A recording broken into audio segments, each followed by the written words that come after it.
आपने दरख्तों के ऊपर छोटे छोटे से पोर्स देखे होंगे। ये क्या होते हैं और इनका फंक्शन क्या होता है प्लांट्स में। इसी तरह आपने फोटोसिंथेसिस का नाम सुना होगा। ये प्रोसेस प्लांट्स के अंदर कहाँ पर होता है। Hello and welcome to Stargazer academy.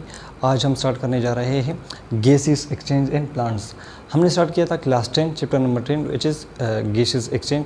इसका इंट्रोडक्शन ऑलरेडी हम कवर कर चुके हैं और आज हम पढ़ेंगे गैसेस एक्सचेंज इन प्लांट्स।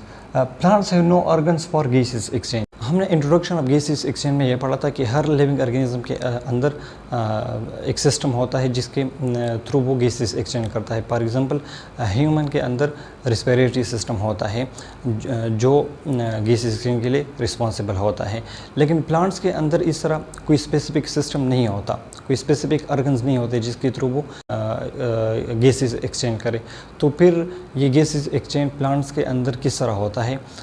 दिन के अंदर गैस एक्सचेंज प्लांट किस तरह करते हैं, रात में फिर ये किस तरह करते हैं गैसेस एक्सचेंज, इसको हम आगे जाके डिटेल से पढ़ेंगे। स्टार्ट करते हैं gases exchange through stomata. Stomata के ज़रिए गैसेस एक्सचेंज किस तरह होता है। तो leaves plus young stem have stomata in their epidermis. Epidermis जो लेयर्स होते हैं, फॉर एग्जांपल जो सेल्स के मुख्तलिफ लेयर्स होते हैं, तो जो सबसे टॉप वाला लेयर होता है इसे हम एपिडर्मल लेयर कहते हैं। तो जो लीव्स होते हैं, जो पत्ते होते हैं या जो यंग स्टेम होता है जो पूरी मैच्योर नहीं होता, फुली डेवलप नहीं होता, तो उनमें स्टोमेटा के ज़रिए ये गैसेस एक्सचेंज होता है। और फिर mesophyll cell have spaces for gases exchange. और फिर जो मेसोफिल सेल होते हैं वो उनमें स्पेसिफिक स्पेसेस होते हैं जिसके थ्रू वो गैसेस एक्सचेंज करते हैं। ये मैंने एक एग्जांपल लिया है। फॉर एग्जांपल ये एक पत्ता है, हमने उसे काटा है और ये उसका एक पार्ट है हमारे पास। तो सबसे पहले आते हैं एपिडर्मिस, फिर होते हैं मेसोफिल सेल। जो ये एपिडर्मिस आप देख सकते हैं कि ये बिल्कुल टॉप पे है, आप देख सकते हैं बिल्कुल टॉप पे है। और इसके नीचे क्या है, इसके नीचे मेसोफिल सेल होते हैं। इस तरह यहाँ पर भी आप देख सकते हैं कि ये क्या है, ये एपिडर्मिस है और फिर उसके ऊपर क्या है, मेसोफिल।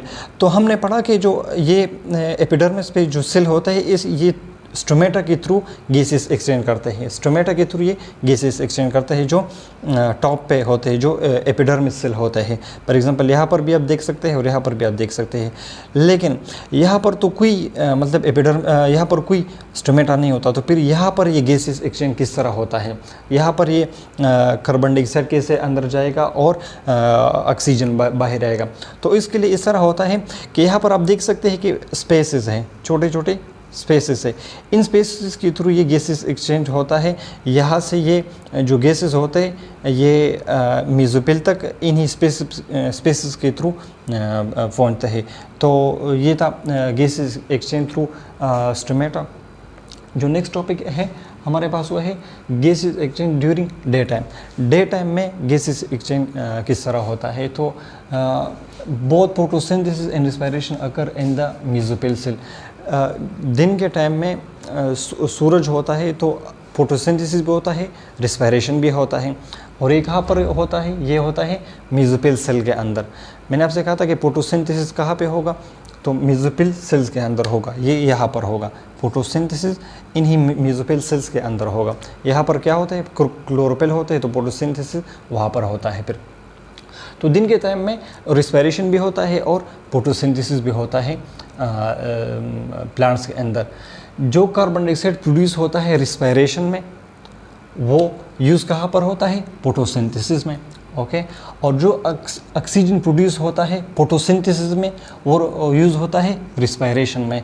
तो प्लांट्स को ज़रूरत नहीं पड़ती कि वो बाहर से कोई गैस ले लेगा, बाहर से कार्बन डाइऑक्साइड ले ले या ऑक्सीजन ले ले। वो अपना जो ज़रूरत है वो खुद ही पूरा करता है। जो कार्बन डाइऑक्साइड रिलीज़ होगा रिस्पिरेशन के अंदर वो फोटोसिंथेसिस में यूज़ होगा, और जो ऑक्सीजन प्रोड्यूस होगा फोटोसिंथेसिस के अंदर वो रिस्पिरेशन में यूज़ होगा। फिर अब नाइट के अंदर फिर रात में ये फिनोमेना थोड़ा सा चेंज होता है। फिर नाइट में सिर्फ क्या होता है, रिस्पिरेशन होता है लेकिन फोटोसिंथेसिस नहीं होता। तो फिर इस तरह होता है कि जो लीव्स होते हैं वो एनवायरनमेंट से ऑक्सीजन लेते हैं। लीव्स कहाँ से ऑक्सीजन लेते हैं? फिर ये एनवायरनमेंट से ऑक्सीजन लेते हैं और ये CO2 रिलीज़ करते हैं एनवायरनमेंट में। रात के अंदर फिर ये फिनोमेना चेंज हो जाता है। अच्छा, अब गैसेस एक्सचेंज थ्रू लेंटिसल, ये हमने बात की स्टोमेटा के थ्रू जो यंग स्टेम होते हैं और लीव्स होते हैं उनमें क्या होता है? गैसेस एक्सचेंज होता है। लेकिन जो मैच्योर रूट्स होते हैं या वुड स्टेम होते हैं, इनमें फिर ये गैसेस एक्सचेंज किस तरह होगी कि उनके बाहर तो एक बार्क होता है, उसके थ्रू मतलब ये गैसेस किस तरह पास करते हैं। तो मैंने आपसे कहा था कि आपने देखा होगा कि दरख्तों के शाखे के ऊपर छोटे छोटे से पोर्स होते हैं। आप देख सकते हैं एग्जांपल में, ये फॉर एग्जांपल हमारे पास दरख्त का एक शाख है, इसमें छोटे छोटे से पोर्स हैं। तो इन छोटे से पोर्स को हम कहते हैं लेंटिसल्स।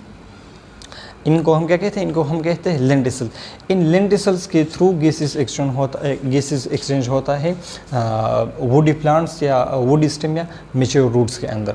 अच्छा, certain pores and the layers of bark, तो ये मैंने इसी की बात की है कि ये सर्टेन पोर्स होते हैं वुडी बार्क पर या उनके ऊपर, और इसके ज़रिए क्या होता है?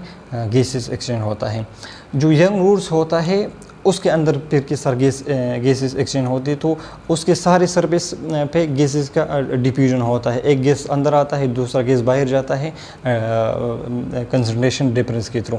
और जो एक्वेटिक प्लांट्स होते हैं, वो प्लांट जो पानी के अंदर होते हैं, वो ऑक्सीजन लेते हैं पानी से और कार्बन डाइऑक्साइड रिलीज़ करते हैं पानी में। इस तरह ये प्रोसेस होता है एक्वेटिक प्लांट्स के अंदर।